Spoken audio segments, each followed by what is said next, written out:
ঢাকার এক মামলার সব আসামি লালমনিরহাট জেলার। তথ্য ও ছবি সংগৃহীত। রাজধানীর যাত্রাবাড়ী থানার একটি হত্যা মামলায় আসামি করা হয়েছে দেশের সুদূর উত্তরের জেলা লালমনিরহাটের ৩৬ জনকে।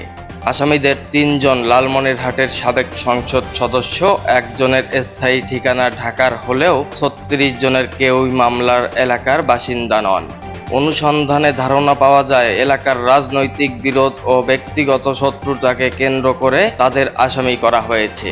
অপরদিকে নাম বাদ দিতে ছাত্র দলের কেন্দ্রীয় কমিটির এক নেতা এক আসামির কাছে টাকা দাবি করেছেন বলেও অভিযোগ উঠেছে। বৈষম্য বিরোধী ছাত্র আন্দোলনের চূড়ান্ত পর্যায়ে গত ৫ আগস্ট রাজধানীর যাত্রাবাড়ী এলাকায় বিক্ষোভের সময় নিহত হন মিরাজুল ইসলাম, বয়স ২১ বছর। এই ঘটনায় তার বাবা মোহাম্মদ আব্দুস সালাম ২৪ আগস্ট যাত্রাবাড়ী থানায় হত্যা মামলা দায়ের করেন। তবে মামলার নাম উল্লেখ করা সব আসামি লালমনিরহাট জেলার। মামলার বাদী মোহাম্মদ আব্দুস সালাম এ বিষয়ে আপডেট টাইম লালমনিরহাট অনলাইন অনুসন্ধানী নিউজ টিমকে বলেন, আসামিদের কয়েকজন সংসদ সদস্য, অন্যরাও কোনো না কোনোভাবে ঢাকায় সেটেলড, স্থায়ীভাবে বাস করেন।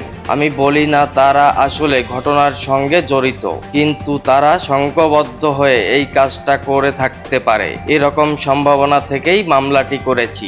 মামলার এজাহার সূত্রে আপডেট টাইম অনলাইন অনুসন্ধানী নিউজ টিম জানতে পারে, লালমনিরহাট ১ আসনের সংসদ সদস্য মোহাম্মদ মোতাহার হোসেন, লালমনিরহাট ২ আসনের সাবেক সংসদ সদস্য মোহাম্মদ নুরুজ্জামান আহমেদ ও লালমনিরহাট ৩ আসনের সংসদ সদস্য মোহাম্মদ মতিয়ার রহমান সহ মোট ৩৬ জনের নামে আসামি হিসেবে উল্লেখ করা হয়।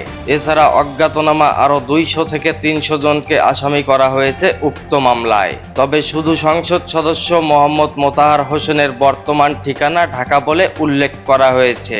নাম উল্লেখ করা বাকি সব আসামির বাড়ি লালমনিরহাটের বিভিন্ন উপজেলায়। তাদের আর একজনেরও বর্তমান ঠিকানা ঢাকায় নয়, সবার ঠিকানাই লালমনিরহাট বলে উল্লেখ করা হয়েছে উক্ত এজাহারে। এ ঘটনার বিষয়ে মামলার এজাহারে বলা হয়, ৫ আগস্ট সকালে বৈষম্য বিরোধী ছাত্র আন্দোলনের বিক্ষোভে যোগ দেন মিরাজুল ইসলাম।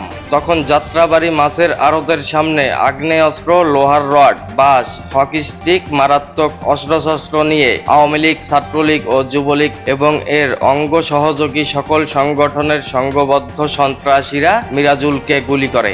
গুরুতর আহত অবস্থায় তাকে উদ্ধার করে হাসপাতালে নেওয়া হয়। পরে সেখানে থাকা চিকিৎসাধীন অবস্থায় ৮ আগস্ট মিরাজুল মারা যান। এদিকে নিহত মিরাজুলের বাবা মোহাম্মদ আব্দুস সালামের সঙ্গে কথা বলে জানা যায়, তাদের বাড়ি লালমনিরহাটের আদিতমারির ১২ঘরিয়া গ্রামে। মিরাজুল ২০২২ সালে স্থানীয় মহিষখোসা হাই স্কুল অ্যান্ড কলেজ থেকে এসএসসি পাশ করে ঢাকায় আসেন। ২ বছর ধরে পরিবারের সঙ্গে যাত্রাবাড়ী থানায় মাতুয়াইলের রশিদবাগে থাকতেন তিনি। স্থানীয় একটি মোবাইল রিচার্জ ও বিকাশের দোকানে কাজ করতেন মিরাজুল। ছেলের হত্যার বিচারের বিষয় জানতে চাইলে আব্দুস সালাম বলেন, যাদের আসামি করেছি তাদের বিরুদ্ধে আমার সুনির্দিষ্ট অভিযোগ নেই। পুলিশ যখন তদন্ত করবে তখন তাদের বাইরে যদি অন্য কেউ থাকে বা তারা না থাকে তাতে আমার আপত্তি নেই। আমি সুবিচারের স্বার্থে মামলাটি দায়ের করেছি। অন্যদিকে মামলার এজাহারের বিষয়ে তদন্ত কর্মকর্তা যাত্রাবাড়ী থানার উপপরিদর্শক এসআই মোহাম্মদ মাহবুব হোসেন দেশের সুনামধন্য গণমাধ্যম আজকের পত্রিকাকে বলেন, সব আসামি লালমনিরহাটের, এ বিষয়টি নিয়ে তেমন কিছু বলতে পারবো না। তদন্ত চলছে, ঘটনাস্থলের ভিডিও ফুটেজ সংগ্রহ করা হচ্ছে। মামলার এজাহার ঘেঁটে ও খোঁজ নিয়ে জানা যায়, আসামিদের অধিকাংশই ক্ষমতাচ্যুত আওয়ামী লীগ এবং এর অঙ্গ সংগঠনের নেতাকর্মী ও সমর্থক। এলাকায় রাজনৈতিক বৈরিতা ও ব্যক্তিগত শত্রুতার কারণে তাদের আসামি করা হয়েছে। মামলার ২৭ নম্বর আসামি মোহাম্মদ শেফাউল, বয়স ৪০ বছর, লালমনিরহাটের মহিষখোসা স্কুল অ্যান্ড কলেজের সহকারী শিক্ষক। মিরাজুল এ শিক্ষা প্রতিষ্ঠানেরই ছাত্র ছিলেন। শিক্ষক মোহাম্মদ শেফাউলের বাড়ি আদিতমারি উপজেলার গোবর্ধন গ্রামে। মামলার বিষয়ে জানতে চাইলে শেফাউল আজকের পত্রিকাকে বলেন, ঘটনার দিন আমি আদিতমারি ছিলাম। ব্যক্তিগত আক্রোশের কারণে আমার নাম জড়িয়ে থাকতে পারে তো মামলায়।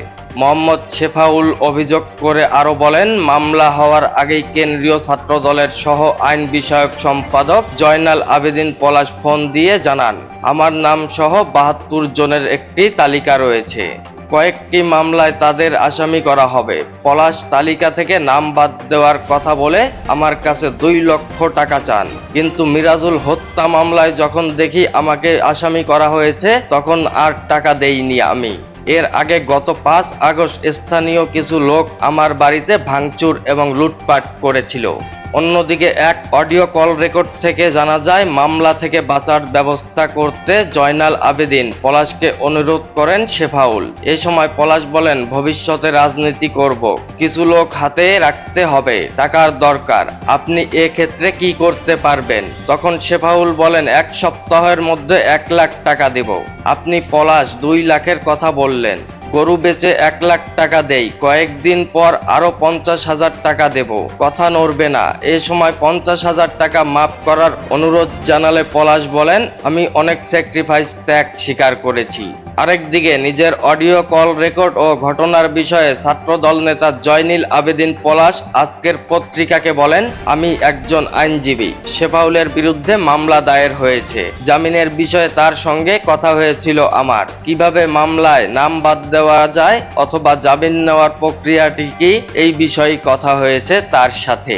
মামলার অধিকাংশ আসামি আত্মগোপনে রয়েছেন। 16 নম্বর আসামি আদিতমারী উপজেলা আওয়ামী লীগের সহসভাপতি মোহাম্মদ মনসুর আলী। তার ছেলে সুরুজ্জামান লিপন আজকের পত্রিকাকে আরো বলেন, রাজনৈতিক উদ্দেশ্য প্রণোদিতভাবে আমার বাবাকে মামলায় জড়িয়েছে। ঘটনার দিন তিনি বাড়িতেই ছিলেন, অথচ তাকে ঢাকার যাত্রাবাড়ী থানায় হত্যা মামলার আসামি করা হয়েছে।